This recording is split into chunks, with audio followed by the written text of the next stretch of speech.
Hello everyone, welcome to THLGK. Today we are going to talk about what I perceive as the two approach problem. The way I see it, there are only two ways one can honestly approach religion. And to understand how religion works, how it's used, how it affects us, can only be done accurately when we are able to identify where someone is coming from, what the approach they operate on, thus what their foundation is. Because as I conceptualize, only these two approaches provide honest and respectable foundations. And the understanding of these approaches and the relationship between them is, in my opinion, the most important thing we need so we can learn to understand how religion works. Because since these approaches are opposite to each other, an inevitable problem arises. It's what I call the birth of the abominable offspring, the third approach.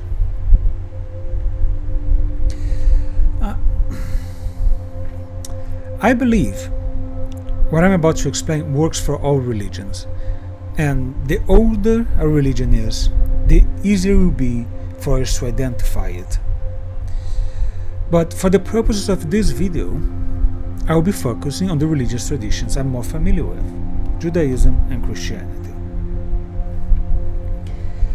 Before we get to the content part of the episode, I'd like to say this one will be mostly audio, if not all audio, so you don't have to worry about watching anything yet. These first few episodes of the channel, they mostly serve as a purpose to lay out the groundwork for I get to the commentary, reaction, analysis part. In this sense, I'm exposing what I think, how I came to think about these subjects. And with that, let's get to the first approach.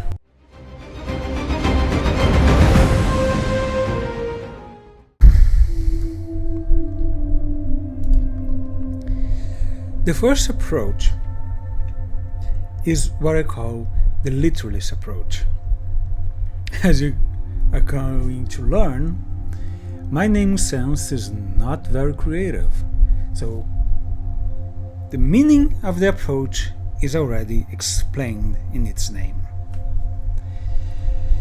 The literalist approach is the first honest and respectable approach to religion, because it's also the oldest approach. It's very straightforward. The foundation of the literalist approach is the sacred text. And that's why I consider it honest and respectable. Not the content, but the approach itself, because it's objective. The foundation is outside of the individual, it's outside of the group. In a sense, you could even say it's outside of religion itself after time passes. Because the sacred text is what determines the belief system. The sacred text determines what's real, what's not, what's truth, what's a lie, what's right and what's wrong, and so on. So it doesn't matter what you or I as individuals want the religion to be or God to be. If it's not expressed in the sacred text, it's not real. If it's expressed in the sacred text, then it's real. So in this sense, it basically protects from the subjective nature of humanity and of our institutions. So a religion, if they were literalists, they would be subjected to the text. However, there is a huge problem with this approach. You must accept everything in the sacred text. And I mean everything. So, if there is something good, great. If there is something bad, you have to accept it as well. So the positive and the negative, the believable and the impossible, if they are contained in the sacred text, the literalist approach accepts it without question.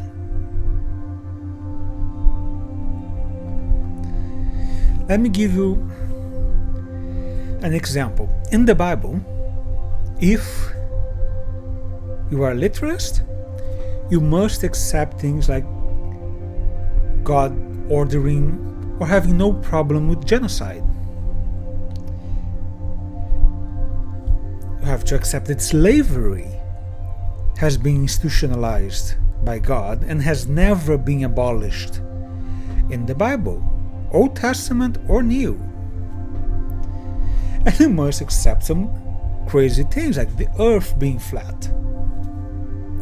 Although it's a bit more complex, but for now, that will do. And all you must do is read the Bible and see for yourself how much bad there is, or there are, and you have to accept it to be a literalist. Because of that, I don't think there is a single literalist in existence.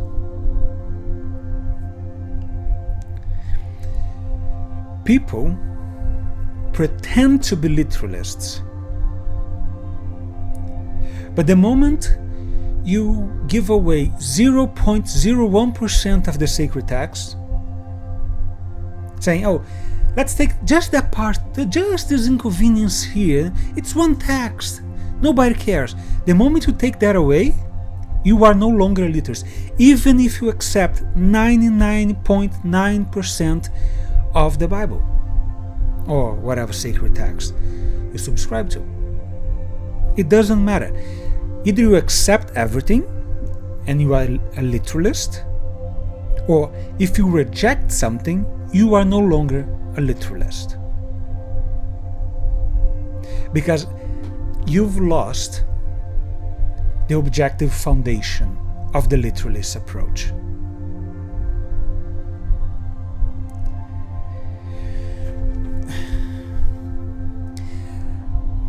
The literalist approach, and this is again what I think,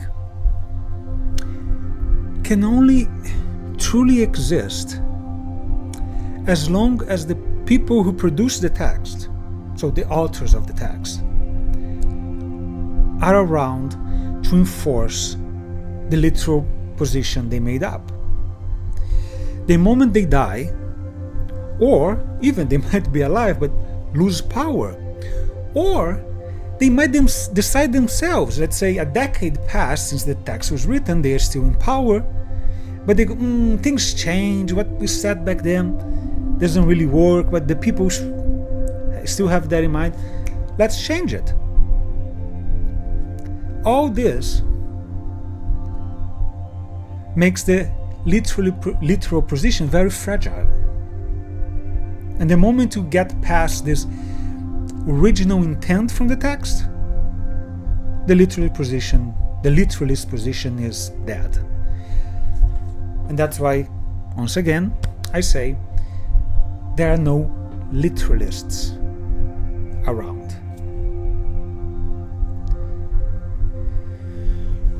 This is what I want you to start picturing. So on this side we have the literalist position, and if my claims are correct, no one is subscribed to it. Now let's look in the opposite direction and see what is the second approach to religion that can be considered honest and respectable.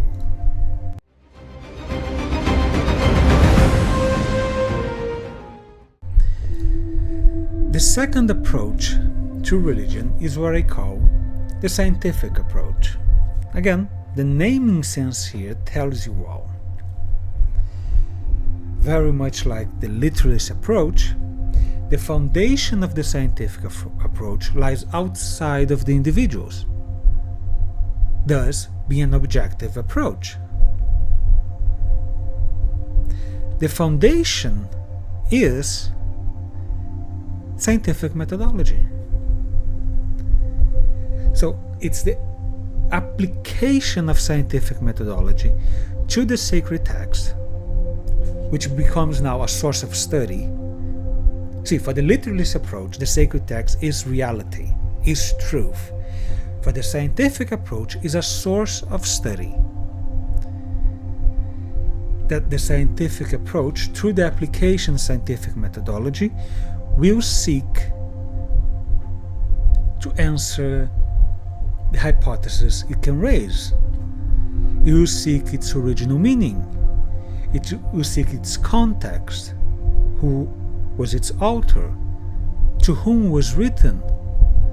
Is there historical evidence for these claims? Do you have any archaeological evidence? And so on. And this is done through the application of multidisciplinary efforts. To mention a few, we have history, anthropology, sociology, psychology, archaeology, even disciplines such as geology, all working together to try and analyze the claims made by the sacred text or a religion.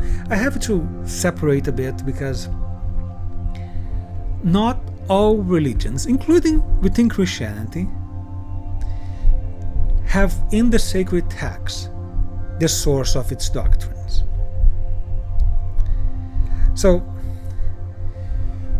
to me, I find it more interesting to analyze the sacred text than doctrines and things like that, because that it's easier to dismantle in a sense. The sacred text, you can take, are these fantastical claims real? And then we can analyze and see if they are or not. That's why I like more, but for sure you find, and we'll talk about that in the future, religions within even Christianity itself, in which the sacred text takes a secondary, sometimes tertiary or quaternary role, and don't have that much importance to the claims it makes today, even though a lot of them like to pretend they do. But anyway, as I mentioned, it seeks the truth about the sacred text. And when I said that it seeks the original meaning, there is an implication that what we have today might not be the original. Because we have translations, and the translations themselves tend to be ideological and diverge from the original meaning of the text when they were written and to whom they were written.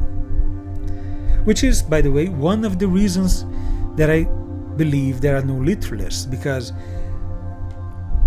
the literalists will have to seek the original meaning. But what we have is people pretending to be literalists using translations. So you won't find any literalists there. But even when I'm being generous and only saying, oh, are there literalists based on translations only? No, there aren't. We'll see that in the future. So let me give you a brief example about all this we've been talking about. If you pick up a Bible and open it in Genesis, the very first book, chapter 1 to chapter 2, verse 4, you see what is read today as a story about the creation of the world. Some even think the creation of the universe.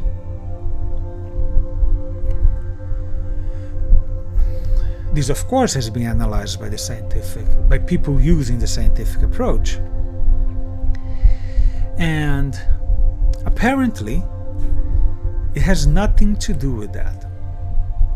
One of the possibilities I quite like is that this text is most likely a text to celebrate the recreation of the state, of the capital, in this case Jerusalem. We'll get in more detail about that in the future. It's just to show you how we have two completely different perspectives about the same text. For the literalists, it's the creation of the world. For some in the scientific approach, it could be about the creation of the state or the capital. Now, which is true? You can even, and I can even give you this, contest the scientific approach position I gave. I don't think so, but let's say it's false. Does that make the literalist approach true? No, it doesn't. Because here's a fact most people don't think about. When I say the earth, the world,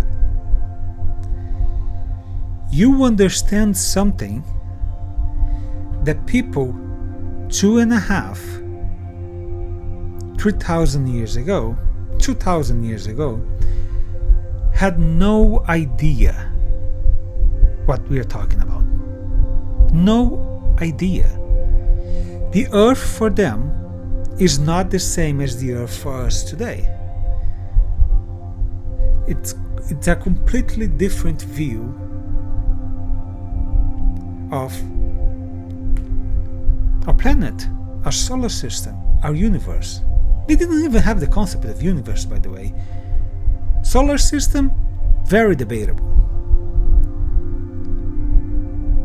So you see, just by that, the literalist position falls apart.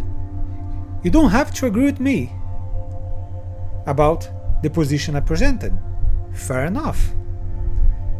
But the literalist position, just because of a difference in concepts, is not true either. And this is for me the interesting aspect of the interaction between these two approaches.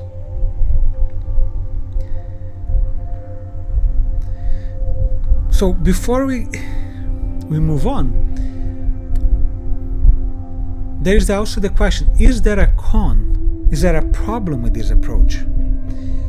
It will depend on the perspective you will take.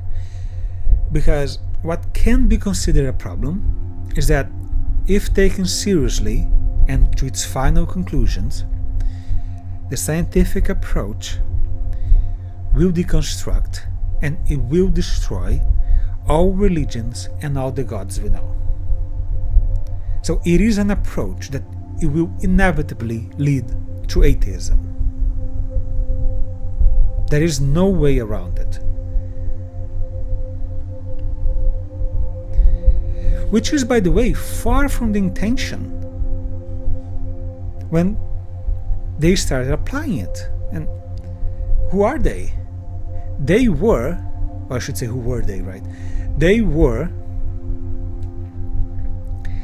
priests, pastors, scholars, theologians in the 15th, 16th century, around that, in the case of the Jewish and Christian traditions, that believing the texts were real, they wanted to prove the texts were real, as historical, as factual. So they decided to apply scientific methodology to the sacred text. And lo and behold, because it's an approach that's objective, it doesn't care or cater to what the people subscribing to it want. So the results were far from what they wanted and expected. Because the results of the scientific approach are simply the result of the application of the methodology. Taken seriously, it's objective.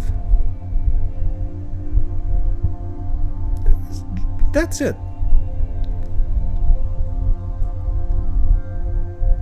So, of course, a lot of them took a step back. They didn't went into the full consequences. They retreated from it. But the door was already opened. And what we have today is in no small part thanks to them.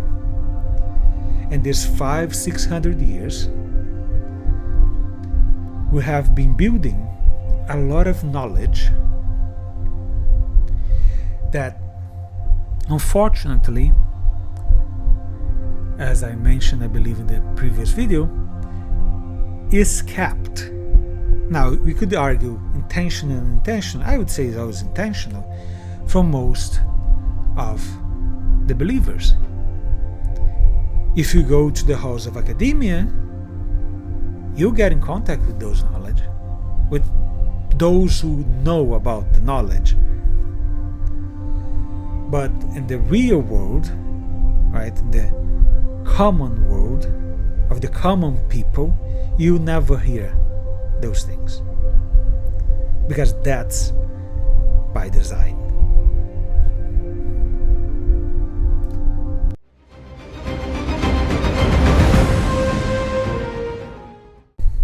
Before we move to the last part, I said something back there that could be considered a landmine. When I said that the scientific approach deconstruct and destroy all the religions and all the gods we know, I can already hear people trying to put the old "science can disprove God," or "that's an affirmation of faith that science can make," and the likes.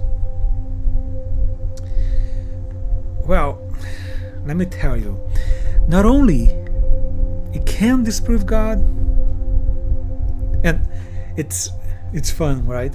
They are very specific about the God can disprove. They themselves, because talking about Christianity, Judaism, they are monotheists, they only believe in one God, thus they already negate all the other gods. All the other gods, those are okay, those don't exist. But science can't disprove this one. That's fun.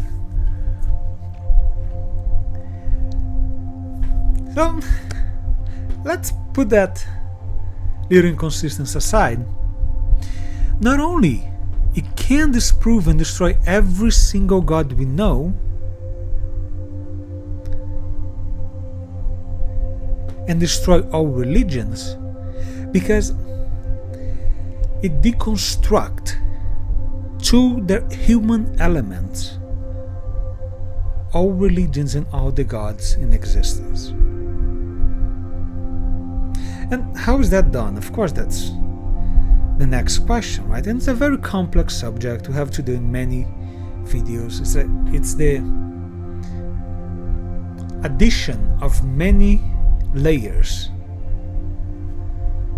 so we can explain that more systematically, I'd say. But to give a little peek, when you pick a sacred text and you analyze it using scientific methodology, you can strip it. And by that what I mean, the sacred text makes a claim. God did this. So by analyzing it, you can strip the mythological aspects, and you can leave nothing but humanity. In a sense, so it's not God that did. People are doing this because they want this outcome and they are using the image of God. Just a general example. So you are left with nothing but humanity, and usually not at our best. And what's the consequence of that? Well, all the religions we know, they're poof, gone. And it's a conclusion that's based on analysis and the facts it produces.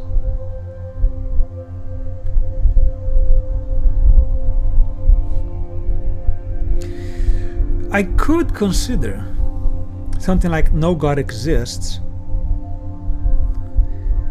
as an affirmation the scientific approach couldn't claim if, and only if, it meant not only the ones we know, but the possibility of beings such as the God we know not existing. There is a bit of complexity here because they usually use that as a desperate attempt to transfer the general to the particular. It usually goes like this. Science can't prove no being such as God exists, right? The answer is yes, it can't. No being, it can't. Then science can disprove God. So it went from the general, no being such as God, to the particular, then can disprove God. That doesn't follow. Because the moment something is said about a God, that something can become an object of analysis. And if it can hold to its claims, and they never can, then it's gone. Of course, that doesn't mean people who believe will accept any of this. Of course not.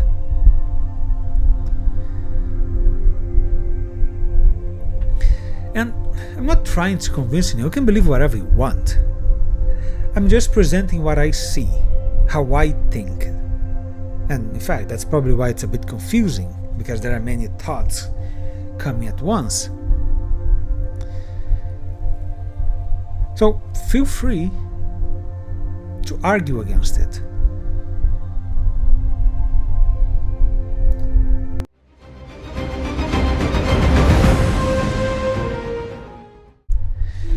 Finally, let me try and sum this up. In one hand, you have the literalist approach. In the other hand, you have the scientific approach. They are both honest and respectable when it comes to their foundations, because these foundations are objective. They are outside of the individuals that subscribe to this approach or make use of them. The literalist approach take the sacred text as reality. It doesn't matter what it says. It doesn't matter if it's good or bad, if it's factual or not. Everything that's written is real. Everything that's written is factual. It's historical. It happened. And this is the interesting part. The literalist does not care to prove it. If you hear someone claiming to be a literalist trying to prove something, historical, trying to prove something happened, they are not literalists. Not anymore. Because for the true literalist, it happened. There is no discussion. There is no maybe. There is no need to prove. If it's written, it happened. If it's written, it's how it is. It's what you should do. It's how you should behave. That's what it is for the true literalist. It's a right claim. No one is a true literalist. So, the scientific approach, on the other hand, applies scientific methodology as its foundation to the sacred text.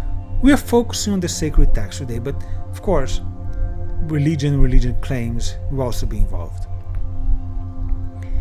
And it does so seeking to find out if it's true or not, if it happened or not, if it's real or not. I believe that's the main difference, right? One believes it is, the other question if it is. And in this tension, you see that the scientific approach will lead to atheism, inevitably, because it deconstructs religion, it destroys the gods. That's what happens. It's a spoiler, but that's what happens. So, if the scientific approach, those who truly subscribe to it, are atheists, and there are no literalists, then where is everybody? Where is everyone who believe, who are religious in a way or the other? They are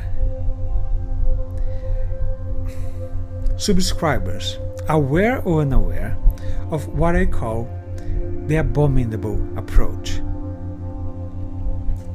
The offspring of the tension between these two approaches. What's born from it? The third approach. The one that remains in between the literalist on one hand and the scientific on the other. And that's the topic for our next video.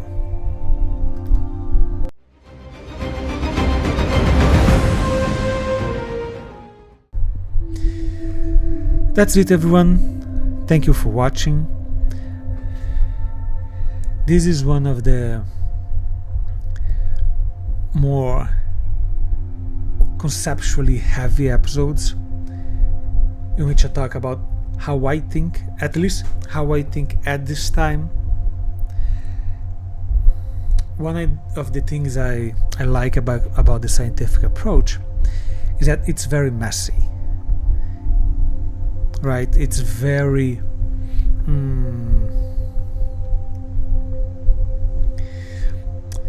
imperfect in the sense that it deals with the knowledge we have today.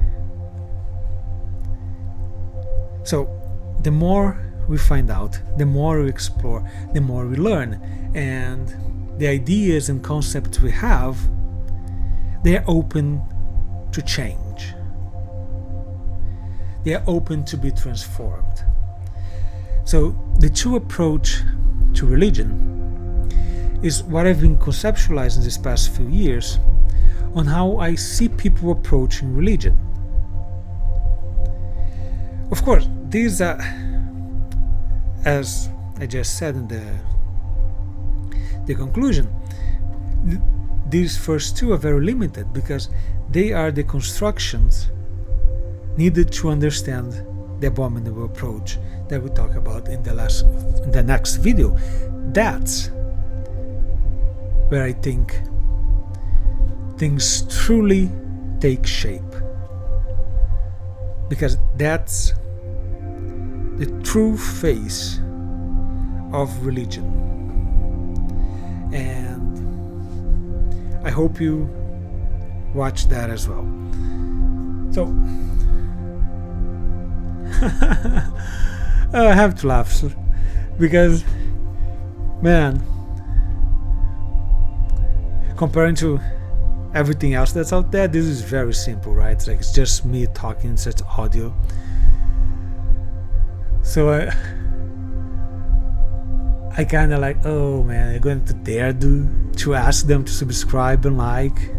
But well, since I'm here, let me say once again, thank you for watching. If you like, please consider subscribing, liking it, sharing. Well, it's a possibility. Try checking out my other social media. And hopefully come back next time for another video. See you all then.